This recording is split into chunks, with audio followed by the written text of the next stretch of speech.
السلام علیکم ناظرین۔ عام طور پر یہ سوال کیا جاتا ہے کہ مرنے کے بعد میت کی آنکھیں کھلی کیوں رہ جاتی ہیں۔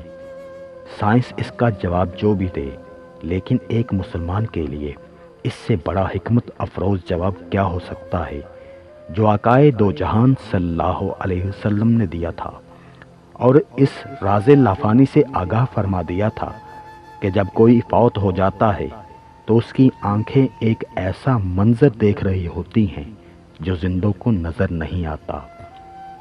مسلم اور ابن ماجہ کی روایات کے مطابق حضرت ابو سلمہ رضی اللہ تعالی عنہ کا جب آخری وقت آیا تو رسول اللہ صلی اللہ علیہ وسلم نے ان کی عیادت کے لیے تشریف لائے۔ وہ جان کنی کے عالم میں تھے۔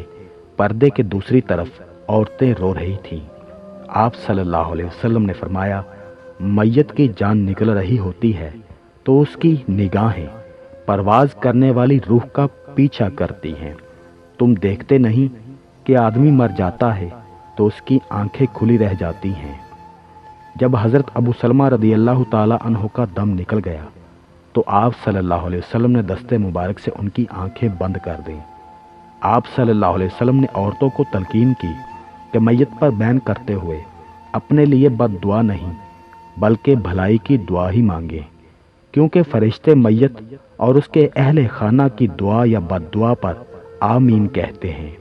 اس موقع پر نبی کریم صلی اللہ علیہ وسلم نے حضرت ابو سلمہ رضی اللہ تعالی عنہ کے لیے یوں دعا فرمائی، اے اللہ ابو سلمہ کی مغفرت کر دے، ہدایت یافتوں اہل جنت میں ان کا درجہ بلند کر دے، پسماندگان میں ان کا قائم مقام ہو جا، اے رب العالمین ہماری اور ان کی مغفرت کر دے، قبر میں ان کے لیے کشادگی کر دے اور اسے منور کر دے۔ حضرت ابو سلمہ رضی اللہ تعالی عنہ سابقون الاولین صحابہ کرام میں سے تھے۔